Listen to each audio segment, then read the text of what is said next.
Tanvi, thank you so much for taking the time to be in conversation with me for my podcast Shift Happens. Yeah. Um, I am a very intuitive person. So when I heard you speak in Davos in January in the Equality Lounge at the discussion of the female quotient, I think it was women's businesses with women's business owners. It was investing in women and creating resources and opportunities. Yes, Yes. correct. Yeah. And I mean, it was fascinating, yeah. But for some reason, particularly your style of talking and your Mm. assertiveness and your clarity, really struck me. So Mm. I asked you to share your pivotal moment or a pivotal moment Yeah. with me today. Yes. I'm so glad we connected through that, Claudia. And I'm really happy to have this conversation with you today. Thank you so much. So I read that you split your time between New York and Delhi. Where are you now? Yes, I'm based in New York now. Ah, okay, okay, Yes, so I great. keep my parents and my family are still back home in Delhi, so I go as often as I can, but I'm also starting to figure out what it's like to design my life differently so that I can spend more time back home and work back home and do projects back home. So that's something that's coming in the future. Okay, cool. So before we listen to you as you share a turning point in your life, I wanted you to introduce yourself through answering a few questions. Yeah, sounds good. What is your idea of perfect happiness? Hmm. I think my idea of perfect happiness is having some kind of a role and identity in the world that feels like I'm changing something, that I'm leaving the world a little bit better than I came into it. What do you most value in your friends? I value loyalty. I Mhm. value a sense of intentionality in how they show up for me and the space that they allow me to show up for them. Mhm. What is your most treasured possession? Hmm. I have a few. I think my most treasured possession. Um, I've been building this home that I've been in for the past 2 years, and I think, other than the just the sense of comfort that it gives me, it's also given me safety to Mhm. be in a country that's not mine, but have a place that I can call my own. So I Mhm. think just this space right now is my most treasured possession. Mhm. Yeah, especially in these times, it's particularly important to feel safe, I guess. Yeah. Yeah. What is your greatest fear? My greatest fear is becoming, feeling mediocre or feeling pointless, like feeling meaningless Mhm. in my presence in the world. Have you ever had that? Uh, a few times. Yeah. It comes and goes, and I've learned how to not have it be a feeling of permanence. Yeah. Yeah, it's a good one. I'm going to think about that. Mm. um, if you were to come back to this planet, as what would you come back? Mm. I would want to come back as one of my parents. It's a Aw. very, yeah, I'm just thinking about why that came to me, but I want to see the world from their perspective. I want to see the world from what it was like to bring me up and bring my brother up in times that I know were not always ideal. Mhm. And they had to fight a lot of fights and battles. And yeah, I'm curious what the world looks like from their perspective. I try to understand it, but I can't completely understand it. Mhm. But of what I read about you, you are also fighting some battles and trying new fields and preparing new ways, Hmm. not only for people but for society Yeah. to look at and function in. So, yeah, do you want to share the pivotal moment that you wanted to focus on today? Yeah, absolutely. When I saw this question from you, Claudia, it made me really think about the role that change has played in my life. And I think change has been good in some ways, but it's also been difficult. And then it's become good. I think Hmm. immediately when it happens, you feel that shift and you feel like everything that I know is not in my control anymore and I need to bring it back. So it's a loss of agency more than anything else. So I was thinking about the fact that it's never immediately good. It's Hmm. always a set of questions and confusion and chaos, and then you do the work to make it good. So I think the pivotal moment that I wanted to share that has been so just groundbreaking for me has been when I started my organization at the age of 19. And this was my first organization back home in Delhi, in India. And a lot of my inspiration actually came out of frustration with what I was seeing around me. So I was this 19-year-old growing up in Delhi. I went to a pretty well-resourced school. I grew up in a good family, so I had a lot of privilege in that sense.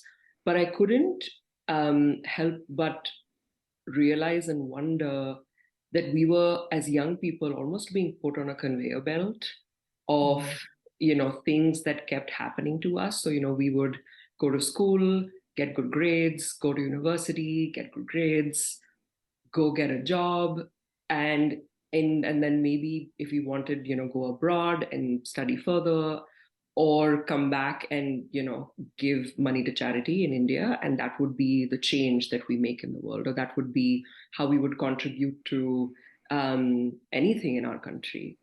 And Hmm. that didn't sit well with me because I grew up with a father who was very has always taught us to make sure that we have a role to play, and if we see something that we're not okay with, we don't just complain about it, but become an agent to change that.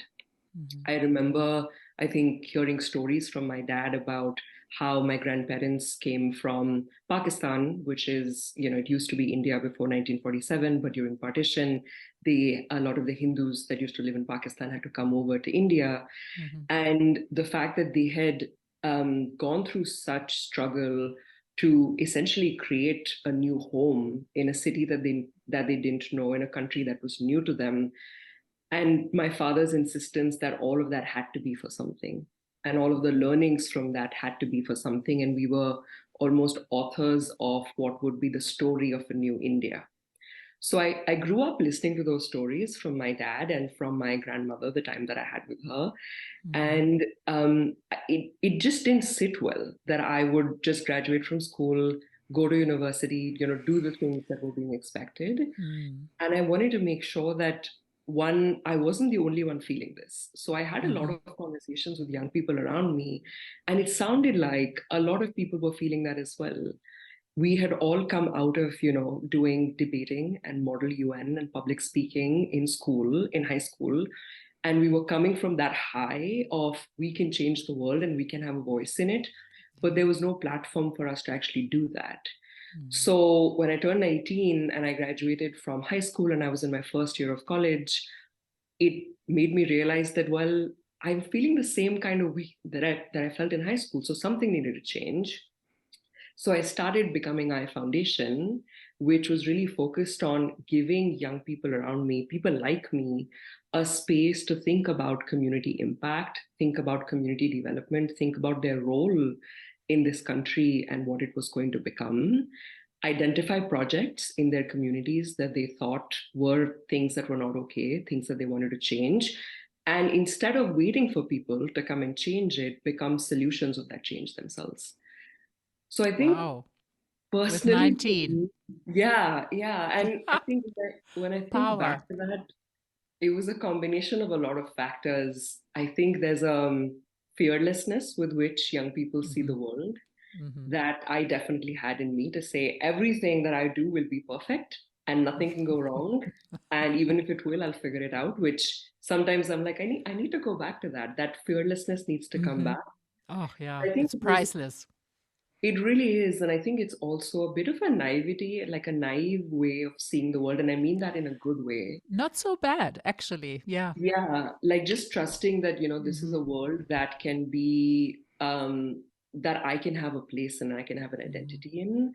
So for me personally, it became such a pivotal moment because I wanted to have it, I, it changed me as a woman and it changed me as a leader because I was now being thrust into leadership not really knowing what it looks like. I remember my dad took me to open my first bank account. We had the first few meetings on the third floor of our house. And it was this new just paradigm for me to think of my role differently. Hmm. And I think that really just paved the way for my career now and who I am now and how I feel inside my body now, which is why I think of that as such a pivotal moment. Wow. And this foundation is still around and has now continued, yeah? Yes, it has continued. So I moved out of India in 2015. I'd run the organization for about 6 years. Hmm. And I knew for a fact that the next person who takes it on has to be a young person because a lot of, the things that I saw and felt at 19 were not the things that I saw and felt at 25. So from the beginning, we created a structure where more and more young people could find that they could kind of rise up in the organization, play new roles, give it more time. So through that, we were able to find people that could lead it after I left. And it was a hard decision. I think that was Hmm. probably another pivotal moment for me to Hmm. leave my country and also leave this organization and this safety that I had built for myself. So it Hmm. was hard. I think I spent 1 full year trying to still stick on to it. Yeah. And I made a lot of people's lives very difficult by trying to do that. But Yeah. yeah, it's still going, it's still running. I think the pandemic made us pause a little Hmm. bit because we couldn't Hmm. enter a lot of the communities that we were working in. But they're really rethinking what the role of these organizations in today's India looks like. What was one of your inaugural projects that you launched or that you contributed and helped like hands on in the Yeah, beginning of becoming iFoundation? yes. So our model of thinking, which was very simple, which is why so many young people could take it on, was essentially based on this idea that you identify something that's around you that's not okay. You ask lots of questions about why that might not be okay. You test your assumptions by getting a sense of the community, talking to people in the community to understand why. You check your own privilege about how you might be seeing this issue differently than the people that are facing it. And then you come together with them and you create your solutions and you create projects and Hmm. you try. And if it fails, you try again and you iterate on it and you make it better and you try again.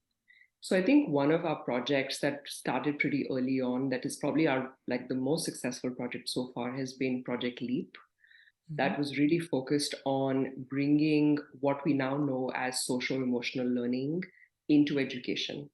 So we worked with a lot of schools, especially schools that didn't have a lot of resources or needed a lot of kind of teacher support and training. So we engaged with the young people in these schools, mostly like primary and secondary school age young people. And we said, we're going to create programs with Hmm. your academic calendar that align with the lessons that you want to do, but we're going to make it fun and we're going to add an element of just social emotional learning. So Hmm. for example, if you're learning English literature, we want you to do it through theater.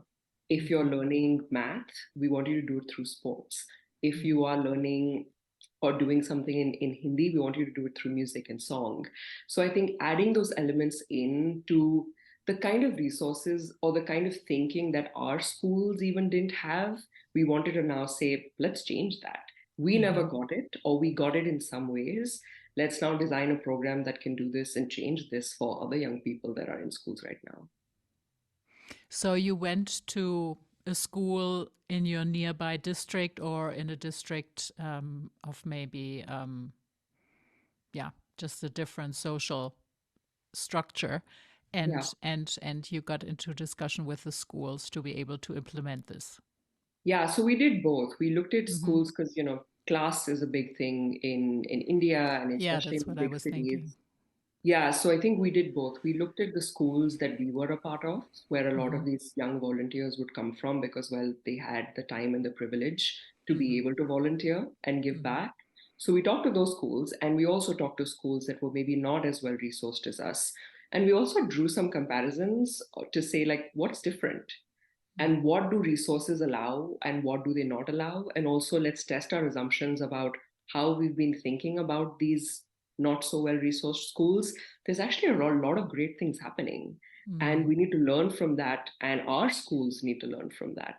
Hmm. So Project Leap was something that was implemented in these not so well resourced school because we said we Hmm. could add support and we could add resources by bringing volunteers in schools that we went to, we implemented something called Project Enable, where at the time there was this rule where a section of that school and the seats in the school needed to be reserved for children coming in from lower income backgrounds.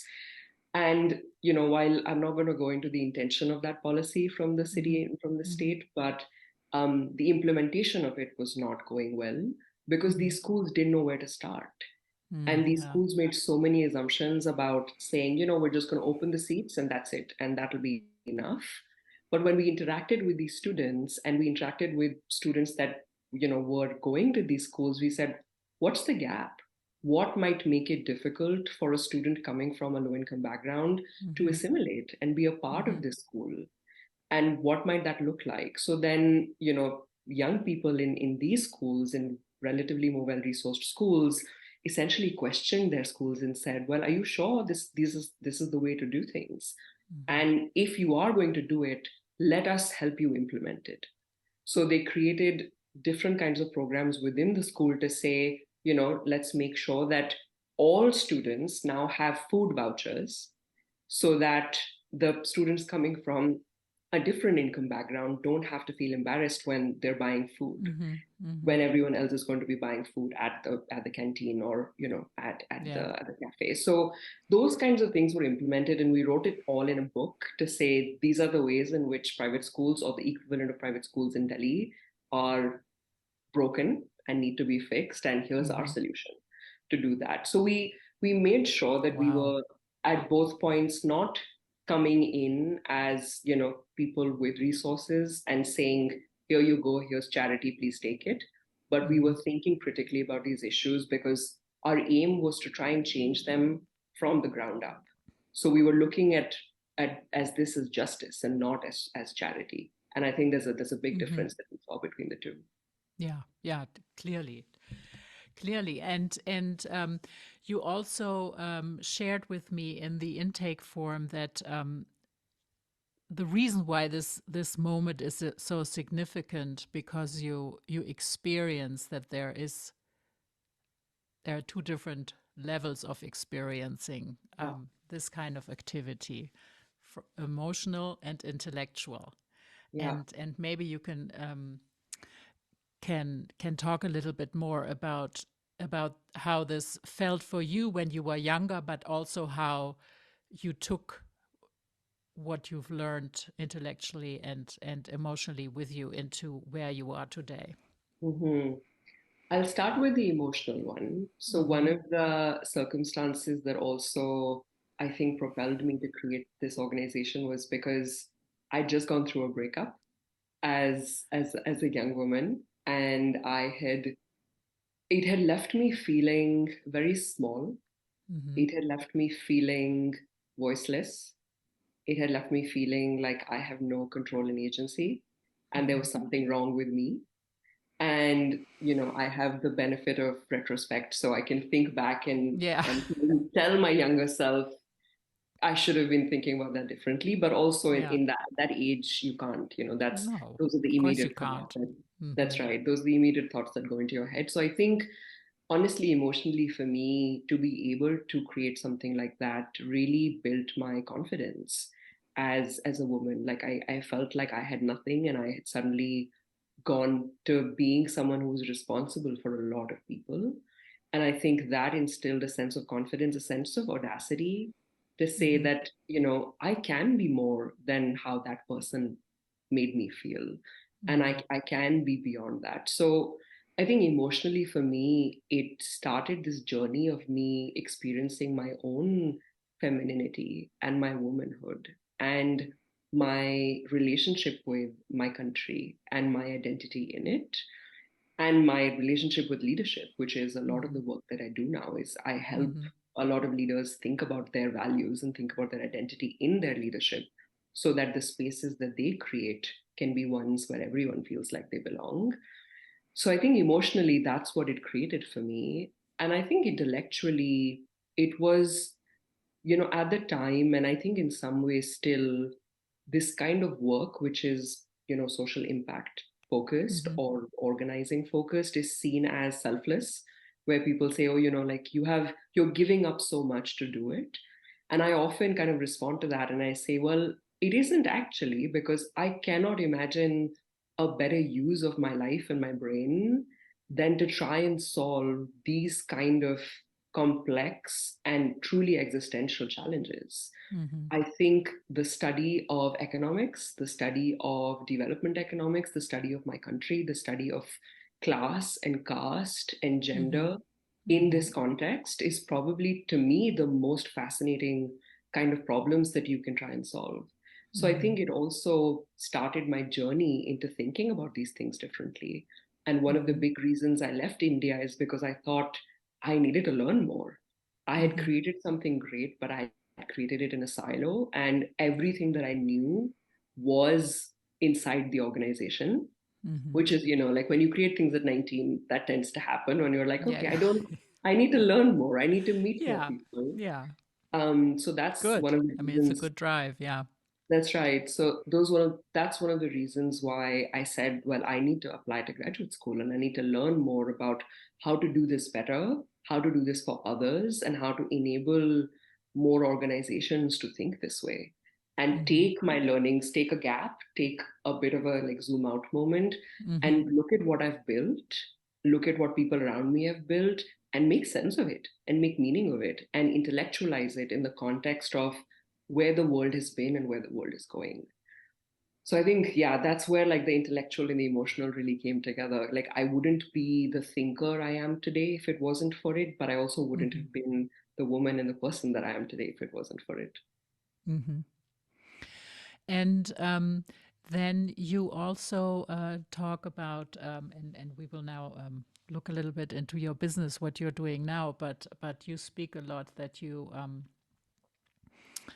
discuss with leaders and other groups that you are in connection with, and you support the heart and the brain, so to speak. Yeah, and we know that something fundamental needs to change in this world, in how we move about as societies, as organizations. Where did competition lead us? Where did capitalism lead us? Where did a very still patriarchal world order bring us? Yeah. And so I find it very, yeah, interesting and distinct that you really clearly differentiate between those two levels. Yeah. So the way that started for me, Claudia, is when I was running my organization, um, it was clear to me that there's a lot of roles that I could hire for. That could be other people, that those were skills that I didn't have, or skills that I wanted to, build myself. But one of the most crucial roles that I had to do myself was the role of moving people. Mm-hmm. And I think that's my biggest lesson from building an organization like Becoming I, which eventually became a young people's movement, to say there's so much when you look at social movements that we can learn. And one of the biggest things is that there was one leader who somehow, through their words, through their actions, through their strategy, was able to bring a lot of other people along And the way they could do it is because they moved them to action each and every day. When I think Mm-hmm. about my organization, the fact that we had thousands of volunteers coming in, giving their time for no money, and truly like treating this like a job and even more than a job sometimes, I think about like why, what Mm-hmm. about what I created and what we created enabled that to happen. So once I moved to the US and I went to grad school here, I started looking at social movements and I started Mm-hmm. looking at organizing as a practice. And when people think of social movements, you often think, oh, like there was some great person happened and then suddenly they just moved to the streets and then things got solved, Mm-hmm. which is, like those are the movies and those are the photos. But what we Mm-hmm. don't realize is there was deep strategy there. Mm-hmm. There was deep Mm-hmm. intentionality there. When we look at um, the civil rights movement, when we look at the farm workers movement, when we look at the women's movement, a lot of that comes from a group of people very intentionally thinking about both how to move people to action, but also to create sustainable change. It's not Mm-hmm. a one and done thing. So I take what I do now is I take a lot of those lessons from my own experiences, from my study of social movements, organizing, storytelling, to help leaders in a way to say your most important job is to keep your people motivated. Your most important job is to get them to keep coming back. Your most Mm-hmm. important job is to create spaces that are often in structures that were not designed for most of the people that live inside of it, but to create spaces where no matter where they come from, they feel like they belong. They Mm-hmm. feel like they can thrive here. And Mm-hmm. that those lessons apply to people in the nonprofit space. They apply to people trying to build new companies. To me, they apply to how we should be thinking about leadership in the next 10 years, in the next 20 years. Mm-hmm. Because after the pandemic, our lives have not been the same and leadership doesn't look like the same. Yeah, I was just gonna And say. right? And the young people that are coming behind me, I don't think of myself as a young person anymore, but the young people that are coming and entering the workforce behind me Mm-hmm. have a different set of expectations from their leaders. They no longer want to just do a 9 to 5 and then go back and forget about work.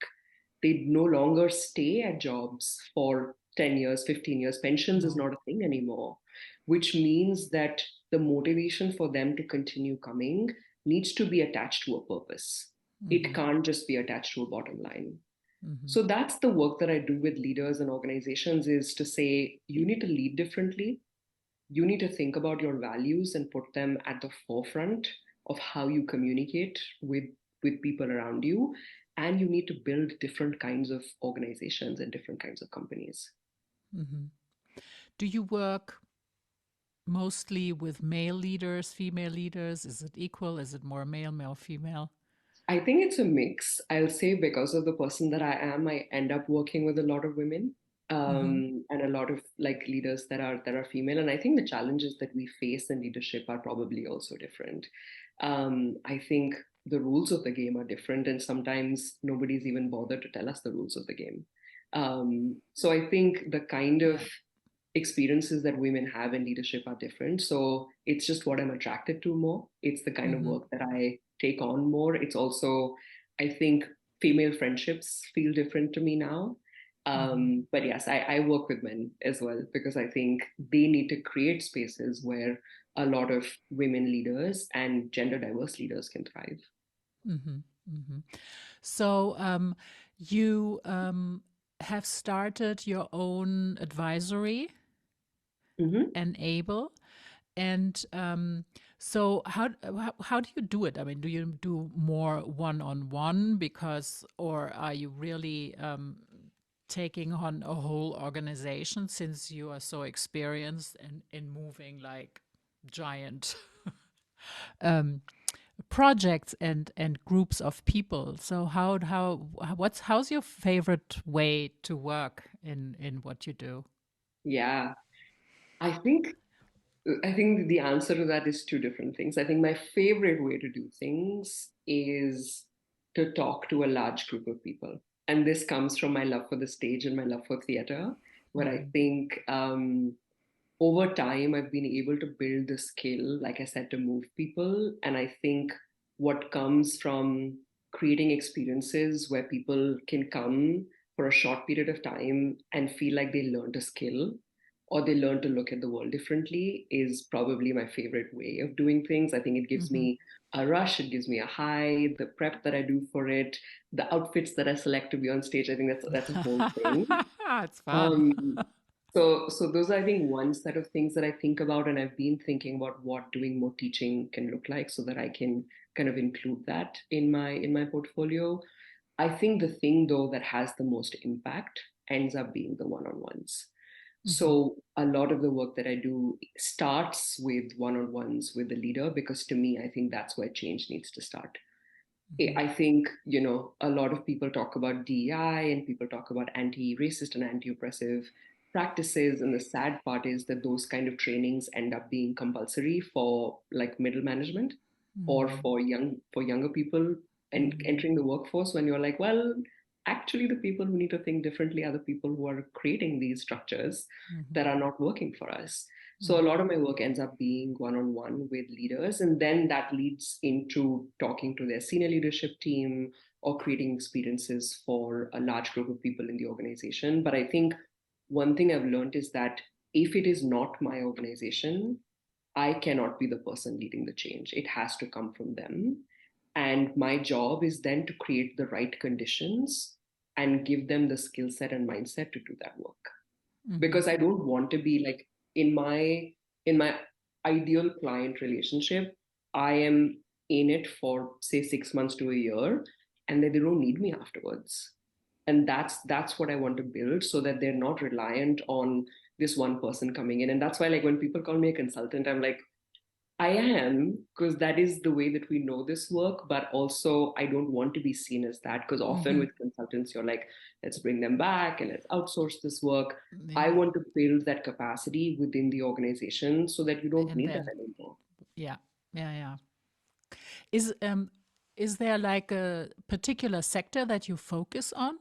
Is it more governmental work or social impact work, or is it across industries that you work? Or Yeah, I think at the moment I'm agnostic to industry. I'll say like there are industries that I might not know anything about or might not connect with my values that I don't work with, mm-hmm, but I typically select who I work with based on my conversations with the leader. mm-hmm, And if the leader is someone that is mission oriented, and for me, that means that they are leading in their values in some way or are creating something that's bigger than themselves and is about a larger ecosystem, then that's work that I'll do with them. More often than not, this happens to be people in the nonprofit or social impact or community organizing space. And it's the space that I come from. So I feel like I have more insight there as well. But a mm-hmm. lot of the work that I'm doing now is actually with startup founders. Mm. And that's I think to me, the prime Cool. time to actually catch them to Yeah. say, you're doing such great work and you have such great ideas, but the skill that it needs to Channel. come up with an idea versus Mm-hmm, the skill that it needs to build a company are two very different things. mm-hmm, And most of the time, they're very receptive to thinking this way because they're almost finding their leadership for the first time.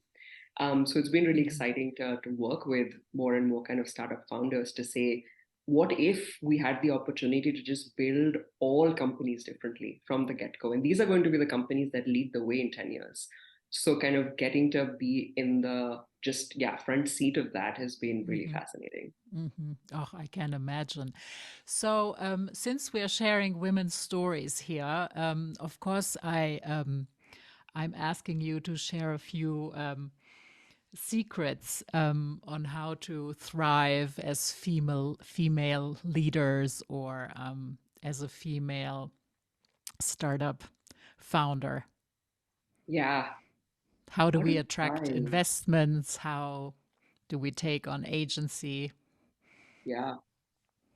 I mean, I'll say that there's things that women are able to do, sadly, because of the gender roles that we were forced into for many, generations and how we see our mothers and how we see our grandmothers. I think it comes from a negative place, but I think because of that, the kind of leaders that we end up becoming is more relational than Mm-hmm. men it means that we have less transactional relationships with people, we have more relational relationships with people. And I think my secret to success in many ways has been Mm-hmm. that I rarely ever have conversations with people that are meaningless. I rarely ever will enter a room trying to look for that, like, that one thing or that one person that can do something for me. Rather, I'll enter a room thinking, who can I build a relationship with today? Mm-hmm. And how can I make sure that lasts? So even Claudia, for example, with you, like when we were at Davos, Mm-hmm. Davos is it's like the, I don't know, mecca for networking. And even in that space, I wanted to make sure that I was ending my day having had at least two transformative conversations with two people Mm-hmm. that then can end up becoming relationships in the future Mm-hmm. versus trying to get into all the rooms and trying to Yeah. show up and go to the parties and get on the lists and like that.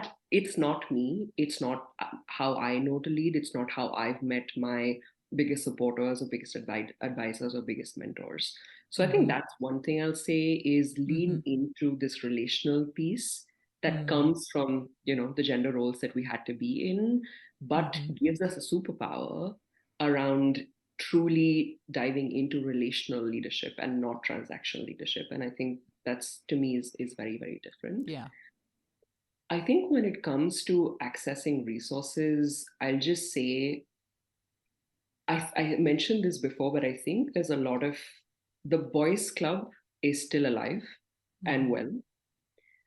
And the sad part about it is that a lot of the rules around investment, a lot of the rules around philanthropy and fundraising still sits with them, which means that they are designing it.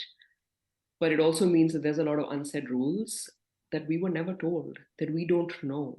Mm-hmm. So often I see leaders and especially female leaders kind of trying to fundraise and trying to gather investment while sitting in their offices and writing grants and spending hours and hours like writing investment pitches when like a lot of people know and a lot of men know that these things happen outside of the room. They Mm-hmm. happen at places like the World Economic Forum. They Mm-hmm. they happen at conferences. They happen Mm-hmm. at secret tables where we are not invited into. So Mm-hmm. I think gathering that information and having those conversations to try and get in, I think is to me a really important piece of it because I think that's where we get resources from. Mm-hmm. And I think on the other end, I've seen a lot of women once they reach that level of leadership they want to hold those secrets tight to themselves and not Mm-hmm. give them out. And Mm-hmm. I've experienced sometimes that with women as well, because Yeah. it's a natural tendency when the pool is smaller, you want to keep it to yourself. And I'll say, while it's a human thing to do, so no judgment around it, you don't grow the ecosystem that way. No. Mm. Don't enlarge in the table. Like we keep saying we want to see to the table. Once you have it, either dismantle the table and build it differently, or at the least, bring in more Invite. people that Mm-hmm. that need to be there. Mm-hmm. Mm-hmm. Yeah, absolutely. And that's, for example, also a reason why I'm focusing on conversations and have been for a number of years doing my salons in New York and Zurich and Berlin to bring women together, just to also to practice, yeah, Yeah. to share and to be with each other and to enlarge this network so it becomes natural to just have a conversation about one selected topic. It's not Mhm. necessarily about, the obvious networking. Of course, it's also not networking, but it's more connecting Mm, mm. than It's so networking. important. And it does move the needle. Yeah. Not maybe in ways that we are used to it, but it does, and it is sustainable. And I find it's a different way and a new exciting way. Yeah. I think it really is. And I think, like it's like not all women are the same and like intersectionality is real and the different roles and identities that people bring into these spaces are real. So often I know it's been such a hard time for me to be an immigrant in this country. And so not only am I a woman, I'm now a brown woman. which is, Mm-hmm. or a woman of color, which in India is not even terms that we use for ourselves. And I remember when I was applying for grad school, I saw those kind of check boxes. And that was the first time I was like, oh, interesting. I guess this is me now. I guess I am a woman of color now, and that means something different. Mm-hmm. And at the same time, I still come in with the privileges of being South Asian versus, there's a lot of other kinds of women with different identities, especially in the US, that show Mm-hmm. up differently. So I think what these spaces do is also allow for that and Mm-hmm. allow for the intersectionality to exist and for us to even celebrate it. And I Mm-hmm. think it's the responsibility of people like you and people like me to create those spaces to be Mm-hmm. truly inclusive Mm-hmm. and to be ones that recognize people's power within it and also recognize the power dynamics that might exist of based on how people show up, but truly become spaces where people are safe and people can be vulnerable. I think Mm-hmm. that's Yeah, the thing about these conversations, Claudia, is I think giving, exactly. even when you say like shift happens, I think it comes from this idea that we have gone through struggles and we have Yeah. gone through discomfort, and it is okay to talk about it in a Yes. public platform, and it is okay to learn from it. Rather, you should be giving those lessons out for people to both resonate with you and to learn from you. And I think this, to me, that's the kind of thing that I try to help my clients with as well, Mm-hmm. and change in their leadership, that nobody learns things from perfect people and No. nobody resonates with perfect people. So I think sharing those stories of struggles and vulnerability and change is only making space for more women to realize that, yeah, I've gone through the same thing, and if she made it, I could make it as well. Mm-hmm. Yeah, absolutely. I agree. So, what is next for you?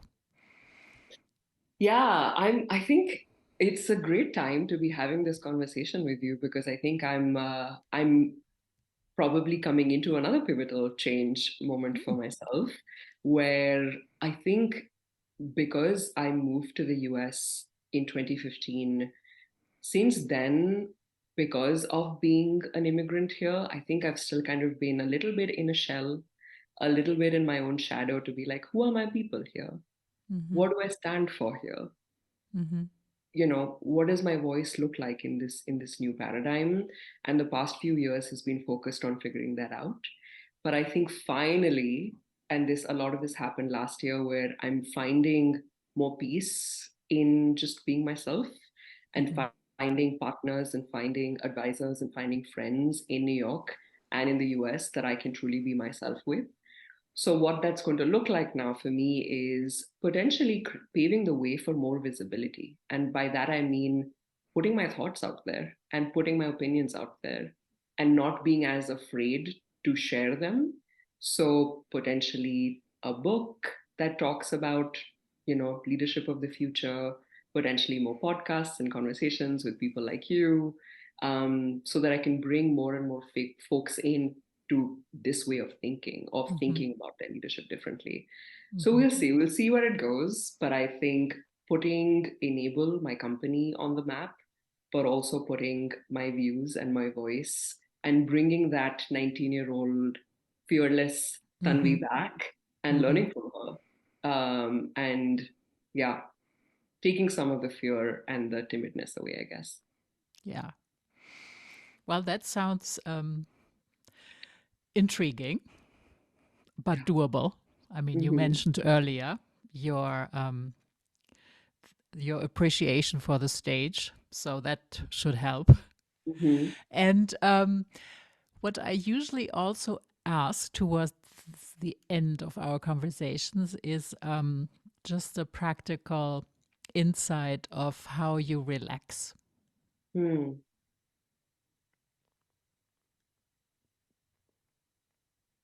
I I think when I was growing up, I was often told that my creative side is something that doesn't always go with my intellectual side. So all the things that I wanted to do creatively were seen as a hobby and not Mm-hmm. something that I could do seriously.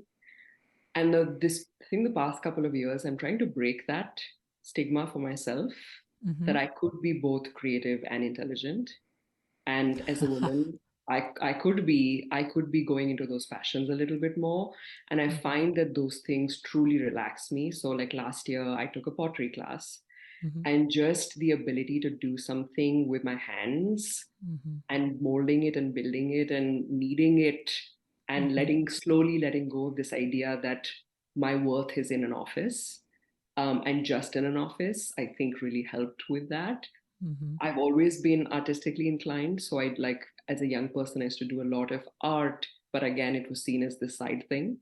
So now I'm thinking about, well, if I had the freedom to design my life, what might it look like to take on some of these pursuits again? Mhm. Um, and so I bought an easel, I bought a lot of canvases. I want to potentially take a oil painting class. So I think it relaxes me to do things with my hands Mhm. that can be creative pursuits, and it relaxes me to let go of some of those stigmas attached to what, the worth of a woman should be.